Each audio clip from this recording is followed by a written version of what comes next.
유럽연합은 유럽 전역에 다닐 핵 방패를 구축하겠다고 발표했습니다. 오늘 독일 총리 프리드리히 메르츠는 유럽 지도자들이 자체 핵방패 구축 논의에서 말에서 행동으로 옮겼다고 밝혔습니다. 군인들과 정치인들은 이미 구체적인 논의를 진행하고 있습니다. 메르츠는 독일이 프랑스와 함께 유럽 핵방어 체계 구축에 대해 논의를 시작했다고 확인했습니다. 이 공식 성명은 뮌헨 안보회의 개막식에서 발표되었습니다. 이와 관련해 블룸버그 통신에서는 이렇게 보도하고 있습니다. 2025년 5월 미국이 우크라이나와의 정보 공유를 잠시 중단했을 때 유럽에는 새로운 현실이 나타났습니다. 워싱턴은 더 이상 신뢰할 수 있는 파트너가 아니며 대륙에는 플랜 B가 필요하다는 것입니다. 이제 냉전 종식 이후 처음으로 유럽 각국의 수도에서는 자체적인 핵 억제력을 개발하는 방안이 진지하게 논의되고 있습니다. 유럽은 이른바 핵우산과 나토 상호방위조약에서 미국에 의존하고 있습니다. 하지만 미국을 더 이상 신뢰할 수 없다면 유럽은 세계 최대의 핵무기 보유국인 러시아와 단둘이 남게 될 수도 있습니다. 하지만 이제 프랑스, 독일, 그리고 영국이 공동 핵방패를 구축하는 단계로 넘어갔습니다. 이제 이 주제에 대해 본격적으로 이야기해 보겠습니다. 제 이름은 알렉세이 페체르입니다. 함께 이 주제를 논의해 봅시다. 하지만 본격적으로 시작하기 전에 채널을 구독해 주시고 좋아요를 눌러주시며 이 영상 아래에 여러분의 댓글을 남겨주시길 부탁드립니다. 또한 제 텔레그램 채널 패치 뉴스도 구독해 주세요. 링크는 이 영상 설명란에 있습니다. 자, 뮌헨 안보회의 정상회의 현장에서 독일 총리 프리드리히 메르츠는 유럽의 지도자들과 군 관계자들이 통합 유럽 핵방패 구축을 위한 작업을 시작했다고 밝혔습니다. 현재 이 역할은 미국이 맡고 있음을 다시 상기시킵니다. 메르츠는 독일이 프랑스와 함께 유럽 핵방어 체계 구축에 대해 논의를 시작했다고 밝혔습니다. 그의 인용문을 이어서 말씀드리면 저는 프랑스 대통령 에마뉘엘 마크롱과 유럽의 핵 억제력에 대해 비공개 협상을 시작했습니다. 라고 했습니다. 우리는 유럽 내에 서로 다른 수준의 안전지대가 생기는 것을 용납하지 않을 것입니다. 독일은 1990년에 스스로에게 부과한 핵무기 생산, 보유 및 관리에 관한 의무를 준수할 것입니다. 하지만 파리와는 독일을 포함한 유럽연합 국가들을 보호하기 위해 프랑스의 핵우산을 확대하는 가능성에 대해 논의하고 있습니다. 저는 에마뉘엘 마크롱이 이 아이디어를 오래전부터 제안해왔음을 언급하고 싶습니다. 프랑스는 자체 핵무기를 보유하고 있으며 프랑스는 이를 계속 축적하고 탄두수를 늘릴 수 있습니다. 그리고 프랑스는 유럽 전체를 자신의 보호 아래 둘 수 있습니다. 엘리제궁의 입장을 잘 아는 사람들에 따르면 마크롱은 이번 달에 연설을 할 것으로 예상되며 그 연설에서 프랑스의 핵 억제 시스템을 유럽의 다른 국가들까지 확대 적용하자고 제안할 예정입니다. 뮌헨 회의 후에 일어날 가능성이 높습니다. 현재 그곳에서는 다른 주제가 논의되고 있습니다. 메르츠는 이 회의를 열면서 새로운 강대국 정치 시대가 도래했다고 경고했고 독일과 유럽이 함께 안보와 독립을 강화해야 하며 동시에 다른 지역들과의 파트너십을 추구해야 한다고 밝혔습니다. 자유주의 질서를 유지하기 위해 메르츠는 이렇게 말했습니다. 이 질서는 가장 좋았던 시기에도 완벽하지 않았지만 이제는 더 이상 예전 모습으로 존재하지 않습니다. 그리고 블룸버그는 2025년 3월 미국이 잠시 우크라이나와의 정보 교환을 중단했을 때 그 결과가 즉각적으로 나타났다고 보도했습니다. 그때 우크라이나 군대는 안타깝게도 쿠르스크 지역에서 후퇴할 수밖에 없었고 이를 유럽 동맹국들이 두려움 속에서 지켜봤습니다. 이제 유럽인들은 워싱턴이 신뢰할 수 있는 군사 파트너가 아니라고 선언하며 유럽의 플랜 B가 필요하다고 말했습니다.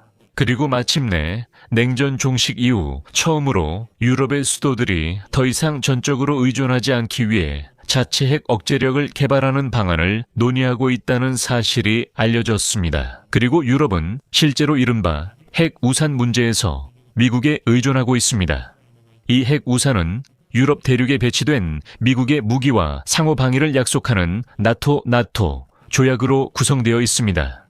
만약 미국이 더 이상 신뢰할 수 없는 존재가 된다면 유럽은 공격적이고 야만적인 러시아를 바로 옆에 둔 채 홀로 남겨지는 암울한 전망에 직면하게 될 것입니다. 세계에서 가장 큰 핵무기 보유국과 함께입니다. 현재 유럽에서 핵무기를 보유한 나라는 영국과 프랑스뿐입니다. 영국은 자국 핵무기 보유를 위해 미국의 공급에 크게 의존하고 있지만 프랑스는 자체적으로 핵탄두를 생산할 수 있습니다. 그리고 에마누엘 마크롱은 이미 유럽 파트너들과 핵무기를 공유할 준비가 되어 있다고 분명히 밝혔습니다. 그리고 충분한 자금만 있다면 다른 유럽 국가들도 이론적으로는 핵미사일을 가질 수 있겠지만 현실은 그렇지 않습니다. 만약 각국이 자체 핵무기를 개발하려 한다면 이는 고통스러운 선택과 막대한 비용, 그리고 국제 조약 위반을 수반하게 될 것입니다. 혹은 동맹국을 방어하겠다는 의무를 받아들이는 것인데 이는 결국 자신들이 공격을 받게 될 가능성이 높다는 뜻입니다. 무슨 말이냐면 러시아가 에스토니아를 침공했다고 상상해보세요. 프랑스는 이런 상황에서 만약 진정으로 단일 우산을 만든다면 그 핵무기로 러시아에 상당한 피해를 입힐 수 있는 능력이 있습니다. 하지만 러시아 역시 분명히 프랑스에 심각한 보복 공격을 가할 것입니다. 그리고 파리는 이런 선택지를 고려할 준비가 되어 있을까요? 실제로 공격을 받지 않은 상황에서 말이죠. 마크롱 대통령은 그렇다고 확신하지만 유럽은 신중하게 행동하고 있습니다. 협상 진행 상황을 잘 아는 소식통에 따르면 이 문제를 다루는 관계자들은 러시아에 어떤 신호를 은근히 보내려고 노력하고 있다고 합니다. 마찬가지로 마크롱 대통령은 프랑스가 이제 유럽에서 주도적인 위치를 차지하고 있다는 점을 알리기 위해 모스크바와의 협상을 재개하고 싶어 합니다. 프랑스는 자국의 핵무기로 유럽 국가들을 방어할 준비가 되어 있으므로 모스크바에서는 유럽의 미래 안보 구조에 대해 바로 프랑스와 논의해야 한다는 것입니다. 즉, 이제 유럽에서 결정권을 가진 나라는 미국이 아닌 프랑스이며 이 구도가 실제로 작동할 수 있음을 이해하는 것이 중요합니다. 사실상 유럽은 에마누엘 마크롱의 계획에 동의할 수밖에 없어 보입니다. 오늘날 유럽 국가들은 자국 영토에 미국의 군사시설 그리고 핵무기까지 배치하고 있습니다. 이들은 러시아와 바로 인접해 있으며 블라디미르 푸틴으로부터 직접적인 위협을 느끼고 있습니다. 그런데 만약 미국이 어느 순간 그냥 떠나버린다면 그 다음은 어떻게 될까요? 미국의 우산 역할을 하는 무기를 새로운 유럽산 무기로 대체하는 것은 다른 문제들 외에도 대부분의 국가들에게 감당할 수 없는 과제입니다. 유럽 대륙은 이미 기존의 군사력을 강화하는 데 막대한 자금을 쓰고 있습니다. 2025년에 유럽연합과 영국은 합쳐서 국방에 5,300억 달러 이상을 지출했는데 이는 참고로 폴란드 전체 GDP의 절반이 넘는 금액입니다. 그래서 에마누엘 마크롱은 자신의 핵무기를 동맹국들에게 제안하는 겁니다. 굳이 새로 개발하거나 수십억을 쓸 필요가 없다는 거죠. 또한 프랑스와 영국이 약 400개의 핵탄두를 보유하고 있다는 점도 중요합니다. 참고로 미국은 공식적으로 1670개를 보유하고 있습니다.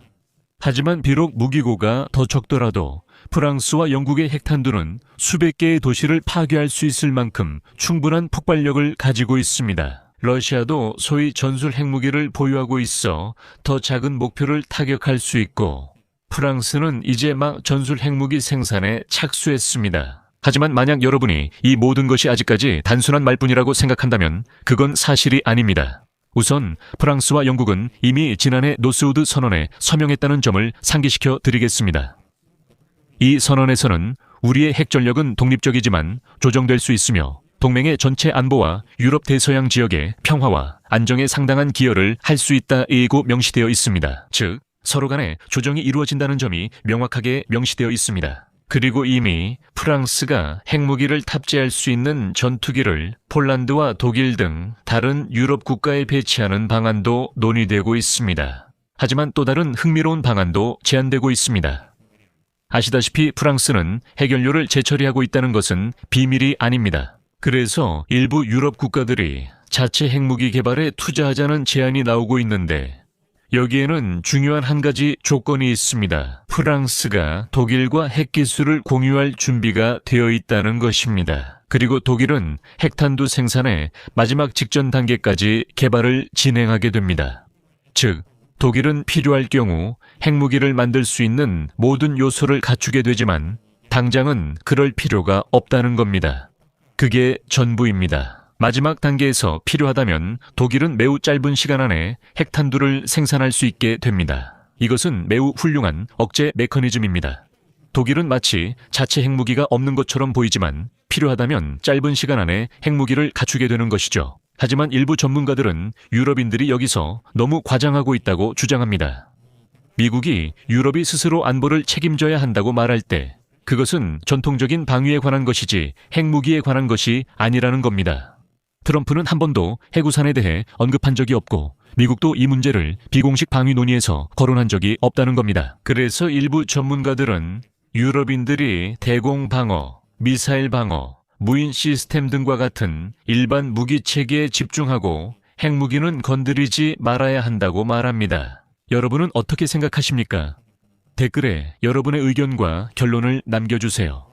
이 영상 아래 댓글을 남겨주시고 채널 구독과 알림 설정, 좋아요도 잊지 마세요. 이번 영상이 여러분께 흥미롭고 유익했다면 영상 설명에 있는 링크와 계좌를 통해 도네이션이나 유료, 스폰서 구독으로 저희 유튜브 채널을 응원해 주실 수 있습니다. 여러분의 모든 응원에 감사드립니다.